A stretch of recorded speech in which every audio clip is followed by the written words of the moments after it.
Hello, and welcome back to another episode of On Being. My name is Wilfred, and this is a series about a collection of experiences. I have lived 2 years away from my parents, overseas, away from my home country, and in that time, I've learned so much about life and love and who I am as a person. A lot of that journey for me has started in therapy. My breaking point was the breakup I experienced earlier this year. My boyfriend and I decided to take some time apart, reevaluate what it is that we truly want. This was not an easy decision for me to come to. When you are in love with someone, it's selfish, but you want to keep them and hold them forever. And there comes a time in a relationship where you have to do not only what's best for them, but give yourself some perspective. At the time, it was the best thing and it needed to be done. It is true what they say, you don't fully appreciate something until it is compromised. I had taken myself for granted. I'd taken my body for granted and the relationship. I thought I could keep on going without being intentional about how I showed up for myself and for my partner. It wasn't until January of this year that I decided to take care of myself fully. I committed to going to therapy, and it has completely changed my life. Finding a therapist is a lot like finding a boyfriend. You have to be compatible. There has to be some sort of level playing field. I wanted someone who could relate to what I'd been through, who could sympathize with my issues, and who had some sort of sensitivity to LGBT issues. I wanted someone who was more personalized for my experience. So when I found him, it was a lot like finding a good friend. The intimacy that you experience in a therapy session is a lot like that of a relationship. You're opening up to someone and expecting no judgment, a listening ear, someone to understand. I bounce ideas and thoughts and crazy theories around with him, and I feel heard. I can move through this world honestly. And that took a lot of digging for me. I'm not an honest person. I want to be the best person and show up as my best self in every situation that I am in. For you, for my clients, I want to be the best version of myself. And in therapy, I can strip that down a bit. And it's a safe place to do so. These relationships strip back layers of who you are. And initially I compared it to having a boyfriend. But truthfully, it's like having a good friend. The relationship is not sexual, but it feels so intimate. Oftentimes, I confuse intimacy for desire.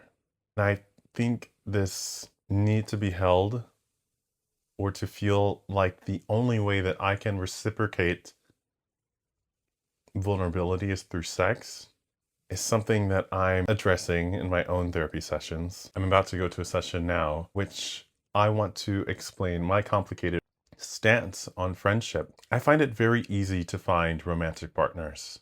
I feel I am more of a romantic person. I enjoy exploring sexuality, building a bond based on sex and intimacy. It's where I feel most safe to share who I am, especially when I was younger. I didn't have many close friends. I didn't have many gay friends, but I did have people that I would hook up with and feel comfortable talking to. And I think because I've conditioned my mind so much so that I equate sex with intimacy, I lose out on great friendships, on potential friendships, because I don't know how to pursue a platonic relationship. This problem has been avoided for my tenure in Paris. Lucky for me, I don't speak the French language yet.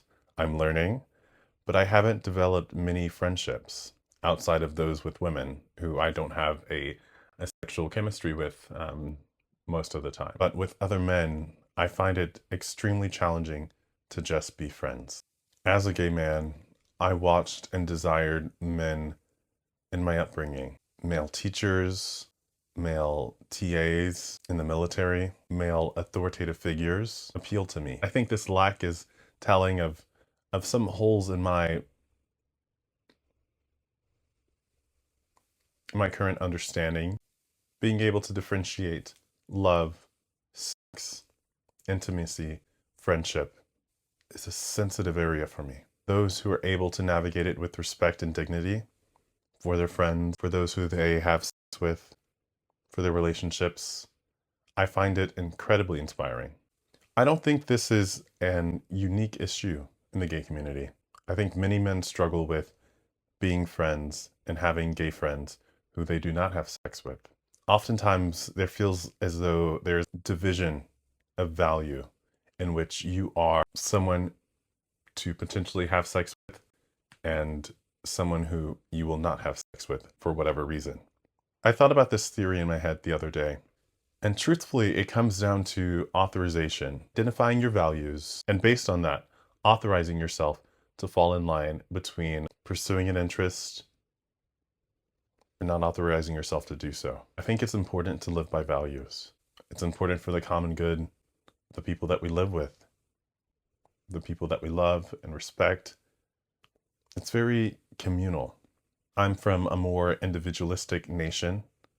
When I came out, I was ostracized by my family. And because of this, I became even more entrenched in my own self-absorption. I don't think this is very healthy.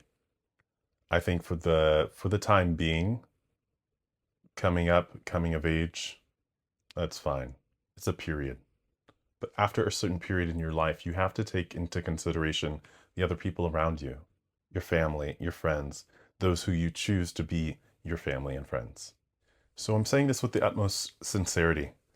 I don't want to chase intimacy and compromise relationships. It's a free world. You're free to be and do as you wish, as you want. But I really am seeing the value of friendships.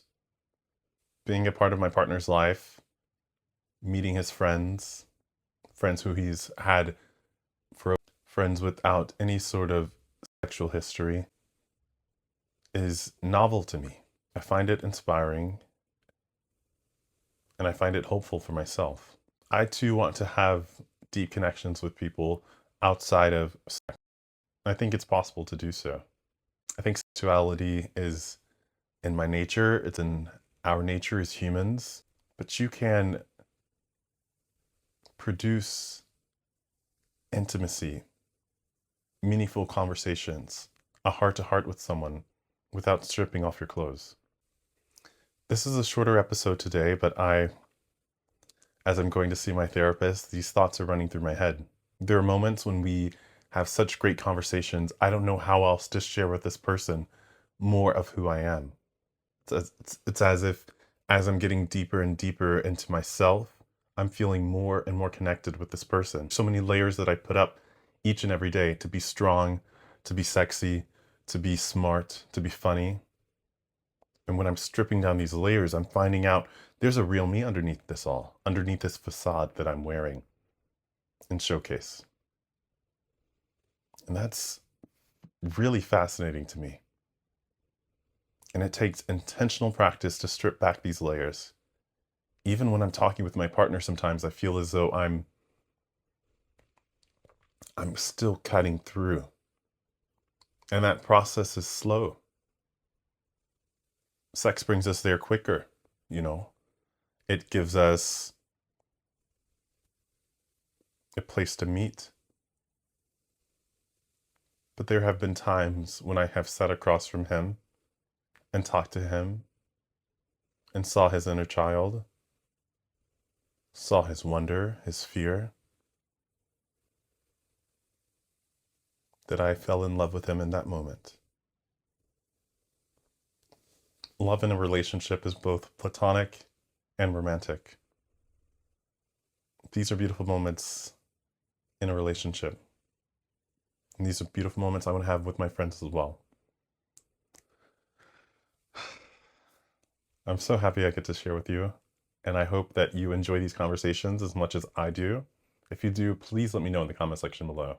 I'd love to share more about the experiences that I've had over the years, that I'm currently having each and every day. And I'd love to show you more about my life. If you're interested, let me know in the comment section below. Make sure to subscribe, and I can't wait to see you next time on another daily episode of On Being.